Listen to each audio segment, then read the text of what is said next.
No morjesta. Tänään ajattelin vapputunnelmissa käydä lyhyesti vähän läpi, että miten Scrum Masterina tai Delivery Leadinä tai henkilönä, jonka tehtävä on käytännössä mahdollistaa tekijöille, että on riittävästi töitä ja että asioita syntyy riittävän usein, niin tämmöisen henkilön ihan niin kuin päivittäisiä skenaarioita, mitä tulee vastaan ja miten niistä selvitä. Eli ehkä voi ajatella enemmän silleen Scrum Masterin näkövinkkelistä, mutta sinänsä se, että onko nyt sun titteli juuri Scrum Master vai ootko sä jotain muuta, niin todennäköisesti nämä asiat, mitä nyt tässä videolla käyn läpi, niin varmasti koskettaa myös muita kuin Scrum Mastereita, mutta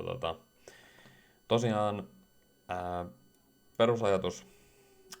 mun ymmärtääkseni, tai miten itse olen oman tekemisen ja omien tiimien kanssa niin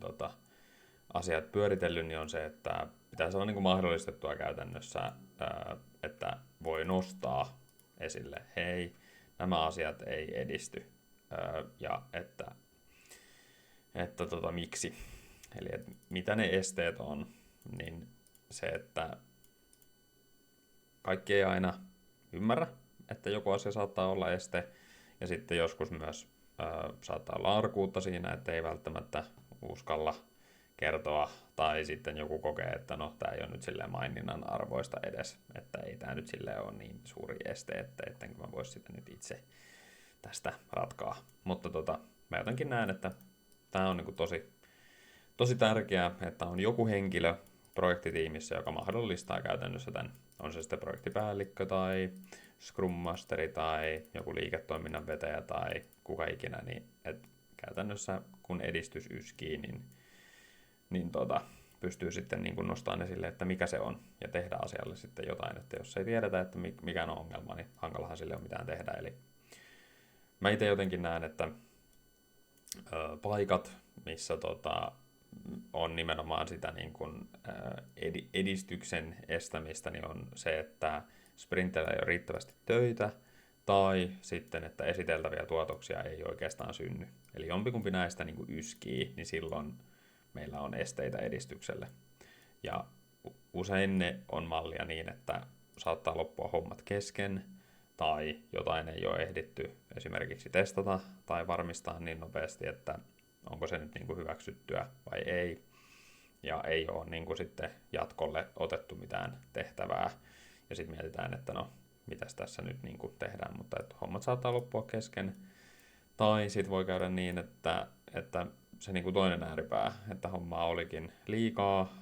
tai ne oli niin kuin liian suuria kokonaisuuksia, että niitä ei ollut pilkottu esiteltäviksi tuotoksiksi, vaan ne on sitten jotain sen verran isompia juttuja, että ne ei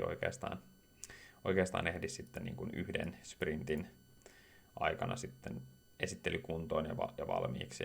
Eli usein se on niin kuin helppo paikka löytää tämmöinen probleemi, jos ne on niin kuin, in progress tai in development, ne niin kuin tiketit, niin jatkuvasti. Että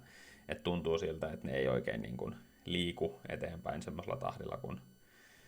kun oletetaan. Ja saattaa olla, että on monta tikettiä käytännössä vaikka in developmentissa, vaikka pitäisi olla mieluummin niin, että siellä on niin kuin yksi kerrallaan, ja sitten sen jälkeen, kun se yksi on kehitetty, niin se on sitten jo valmista seuraavaksi sitten testaukseen tai johonkin pull request reviewhyn tai tämän tyylisiin, mutta se on jossain muussa tilanteessa kuin että sitä kehitetään. Joo, mutta mä ajattelin, että käydään lyhyesti vähän noita skenaarioita läpi. Eli mulla on tässä vasemmalla niin tämmöinen esille nostettu edistyksen este ja sitten oikealla on tämmöisiä niin kuin kysymyksiä, niin mä ajattelin, että lähdetään käymään näitä vaan tästä läpi. Mä nyt oon vaan tuonut nämä niin kuin, ikään kuin tämmöisenä esimerkkinä. Mä en ole puhtaasti nyt lähtenyt tässä kertomaan, että miten jokainen näistä ratkaistaan, mutta ajattelin, että mä käyn sen nyt niin kuin tässä sitten ääneen, että tässä nyt on käytännössä vaan näitä niin kuin probleemeja kuvattu, mutta jos puhutaan tästä oikeudet ympäristöön järjestelmään, ei ole vielä siinä tilassa, että pystyy hommia edistämään, niin siinä tietenkin ratkaisu on sitten pyytää niitä oikeuksia ja sitten seurata, että ne oikeudet saadaan tai niin kuin tehdään eri toimenpiteitä siihen, että saadaan henkilöille riittävät oikeudet, että voidaan tehdä niitä asioita, mitä ollaan sovittu, että pitäisi saada aikaiseksi. No aika usein tämä kakkoskohta, eli tämä määritykset on epäselviä, niin on sellainen asia, mitä tullaan tosi monessa tilanteessa aina iteroimaan, ja tämä on semmoinen vähän riippuen, että minkä tyylisiä projekteja tekee, mutta usein niin kun saattaa olla niitä kysymyksiä, että mitä tässä nyt halutaan ja mitä pitäisi tehdä ja miten tämä pitäisi toimia ja miltä tämä pitäisi näyttää ja tämän tyylisiä juttuja siis, että jos ne määritykset on niin kuin epäselviä. Ja nämä on siis niitä edistyksen esteitä, eli edistystä estää se, että ei ole oikeuksia, edistystä estää se, että en ymmärrä mitä pitää tehdä. Edistystä voi estää myös se, että teknisen ratkaisun niin kuin se, että millä ollaan ajateltu, niin sit voi ollakin, että se on niin kuin huomattavasti laadullisesti vaikka huonompi kuin mitä on niin kuin odotettu. Ja sitten käytännössä, tässä on nyt pari esimerkkiä, että voi olla reaaliaikaisuuteen liittyviä asioita tai muutenkin niin kuin vasteaikaan. Tai sitten esimerkiksi silleen, että jos sulla on joku järjestelmä, jossa on joku tietty liiketoimintaprosessi, mitä siellä liikutellaan, niin eri vaihtoehdot eri prosessin vaiheissa, niin että kuinka paljon sen tiedon pitää liikkua niissä muissa vaiheissa sitten niin kuin tässä prosessissa etenemisen mukaan, niin aiheuttaa usein sitten teknisiin ratkaisuihin tai teknisiin valintoihin niin sitten uudelleenarviointia, ja se sitten saattaa aiheuttaa edistykselle esteitä, että ei voida nyt edetä, koska tähän nyt pitää saada joku ajatus sitten kuntoon, että millä edetään. Teknologian valinnat, tämä on ehkä enemmän semmoinen vähän niin kuin isompi juttu, että jos on todettu siihen, että joku teknologiavalinta rajoittaa merkittävästi jotain juttua, niin että ei pystytä toteuttamaan, niin sitten käytännössä usein päädytään siihen, pitää taivuttaa joko odotuksia tai sitten tehdä niin kuin vaikeamman kautta, jolloin asiat kestää ja maksaa usein enemmän. No, se mitä itse huomaan monesti, jos ajatellaan niin kuin edistyksen esteitä henkilöille, joilla on paljon osaamista, niin heillä on usein myös paljon kysyntää, ja silloin jos heitä laitetaan moneen eri projektiin, niin saattaa olla niin, että ei riitä sitten odotuksien mukaisesti sitten kaikkeen, tai sitten voi olla niin, että jos on paljon vaikka jotain jatkuvaa palvelua, jossa on sitten paljon eri asiakkuuksia tai jotain muuta, niin silloin voi tulla enemmän niin kuin keskeytyksiä tai muutenkin vähän riippuen, että minkälainen rooli henkilöllä on, joka tässä on mukana, niin nyt mä puhun siis nimenomaan siitä niin kuin tekijäporukasta, niin saattaa olla, että tulee paljon keskeytyksiä, jolloin myös sitten sprintin aikana tehtävät työt niin ei etene sillä tavalla, mitä on niin kuin sovittu. Monesti käy myös niin, että asiat henkilöityy, se on ihan ymmärrettävää, mutta joskus se henkilöitymisen riski voi olla sitten liian suuri. Ja silloin pitää vaan saada jaettua sitä työkuormaa sitten muille niin, että ei se henkilöidy liian pahasti se että on niin kuin projektin tai tuotosten edistäminen niin täysin yhdelle henkilölle. Tämä ei suoranaisesti aina estä edistämistä, mutta tämä estää tosi vahvasti edistämisen siinä kohtaa, jos se yksittäinen henkilö sitten päättää vaihtaa firmaa tai lähtee vaikka lomille tai on jostain muusta syystä pois. Niin näissä tilanteissa sitten se, että jos se on henkilöitynyt tosi pahasti, niin se sitten estää edistymisen. Monesti liian suuret laatukriteerit tai sitten, että pyydetään liian hienoa, niin siinä just sitten ehkä pitää saada aikataulutettua myöhemmälle tai sitten käydä läpi, että mitä se siis tarkoittaa toteutukselle, että jos tehdään jotain hienompaa. Saataan joskus odottaa toista toteutusta, toista päätöstä, toista päätöksen, että jos ei olla tyytyväisiä siihen päätökseen, niin sen haastoa. Ja usein näissä tilanteissa niin se menee niin, että tämän koko paketin, mitä mä nyt tähän olen niin laittanut, niin Scrum Masterin tai Projarin niin tehtävä on käytännössä vaan ottaa kantaa siihen, että mikä on se oikea paikka keskustella siitä, ja sitten sopia, että no mitä pitäisi tapahtua, että sitten henkilö pääsee eteenpäin, ja sitten siinä on, että kuka tekee sen seuraavan toimenpiteen sitten liittyen siihen mihinkäkin asiaan. Mutta nämä, mitä tässä on nyt listattu, tässä on aika paljon tätä kaikkea, mitä mä oon listannut, niin kuin esimerkkitapauksia. Tässä ei ole tietenkään nyt kaikki, mutta aika paljon semmoisia, mitä aika melko usein, ehkä useimmiten määritykset on epäselviä tai sitten odotetaan jotakin toteutusta tai jotain päätöstä johonkin määritykseen, niin ne usein on sellaisia asioita, mitkä sitten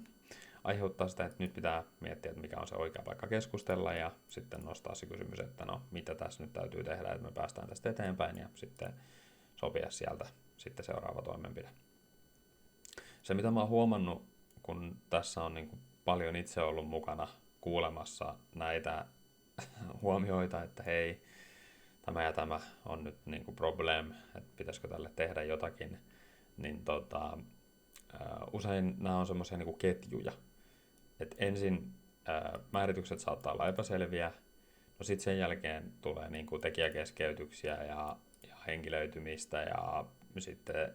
tehdään ehkä vähän liian hienoa ja sitten huomataankin, että tämä itse asiassa tarvii jonkun toisen toteutuksen ja no sitten saadaan niin kuin tehtyä se, mutta sitten huomataankin, että okei, että itse asiassa tämä ei nyt olekaan sitten se just sillä tavalla toteutettuna, mitä niin kuin tarvitaan, tai voi olla, että meillä menee joku toinen ratkaisu uusiksi, ja se aiheuttaa sitten ikään kuin uudelleen miettimisen tälle koko ratkaisulle. Et se voi olla niin kuin hirveä ketju näitä ongelmia, mitkä niin kuin ketjuuntuu, eli seurauksena jostain ongelmasta niin tulee sitten seuraava ongelma ja niin edespäin. Jolloin on tosi tärkeää, että pysyy käytännössä koko ajan itse kartalla siitä, että mikä se seuraava toimenpide on, ja mitä nyt pitäisi tapahtua, että näin on. Mä itse tykkään tosi paljon kommentoida vaan siis tiketeille, että mikä tilanne missäkin tiketillä on. Kirjoittaa vain johonkin kommenttiosioon, että no niin, että nyt odotetaan toista toteutusta, tai että tämähän tarvitaan määrityksiä, tai meiltä puuttuu oikeudet, tai nyt täytyy niin kuin miettiä allokaatioita tai resurssointia tai jotain muuta uusiksi. Että kaikenlaista tämmöistä. Mutta se, mikä tässä ehkä kun ihmiset miettii, että niin mitä se niinku tekee se niinku Scrum Master niinku ihan oikeasti, että mikä sun niinku tehtävä on, tai projektipäällikön, tai jonkun hankkeen vetäjän, tai liiketoimintalinjan vetäjän, niin mä itse jotenkin tämän perusteella kiteyttäisin sen siihen, että ihmisillä on riittävästi niitä töitä, ja esiteltäviä tuotoksia syntyy riittävän usein. Tähän voisi lisätä, että riittävästi oikein priorisoituja ja valittuja töitä, mutta mä en itse painota tätä niin paljon sen takia, koska jos meillä syntyy riittävän usein niitä tuotoksia, niin me saadaan aika nopeasti kiinni, että onko se nyt hyviä vai huonoja. Totta kai niin täytyy sitten ne tuotokset myöskin sitten niinku viedä ihan siis tuotantoon asti niin, että siellä on loppukäyttäjiä, jotka käyttää niitä ja niinku mittaa sitä. Tai siis, että sitä mitataan siis, että miten he käyttää sitä ja että onko se hyvä vai näin. Ja näkyykö viivan alla niin kuin positiivista kehitystä, jos sillä tätä tekemistä siis mitataan. Mutta joo, tämmöisiä ajatuksia mulla tällä kertaa, ja ehkä se loppukaneetti tälle kaikelle on se, että kun on sellainen ympäristö, missä ihmiset uskaltaa nostaa edistyksen esteitä esille,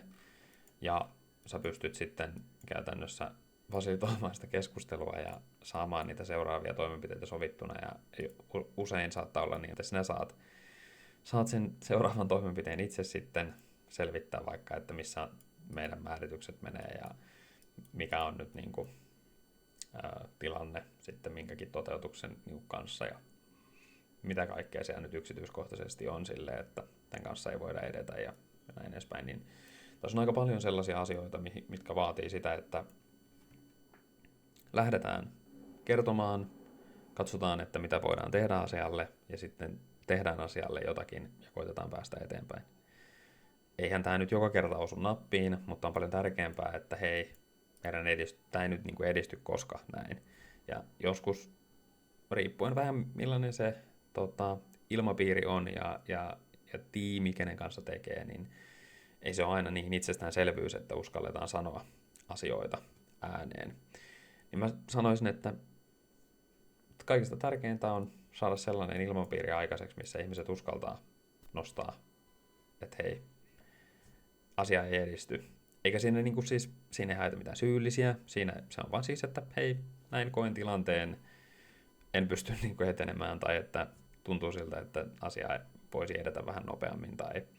että tämä ei ole nyt niin kuin meikäläisen pöydällä, tai en koe, että tämä on niin kuin mun vastuu, tai mitä ikinä se onkaan, niin näitä asioita sitten on hyvä saada nostettua esille. Ja kun näitä nostetaan esille, niin silloin on joku henkilö, joka ikään kuin voi tehdä kaikkea tämmöistä selvittelytyötä niin sanotusti, ja tehdä niitä toimenpiteitä, että ihmisillä koko ajan on sitten niin kuin aikaa keskittyä siihen, mitä sprintillä on sisällöksi sovittu ja mitä pitäisi saada aikaan sen sijaan, että tekisi kaikkea tätä, mitä tässä on. Ja on ihan hyvä, että siihen on niin kuin erillinen henkilö, joka tätä hoitaa, mutta kaikista tärkeintä on saada se ilmapiiri siihen kuntoon, että ihmiset uskaltaa nostaa näitä asioita ja sitten myöskin tuntee, että niille tapahtuu sitten jotain sen jälkeen, kun ne on nostettu. Sillä saadaan hyviä asioita aikaan. Nonni, tällainen pikku vappuspesiaali. Palataan ensi kerralla. Morjens.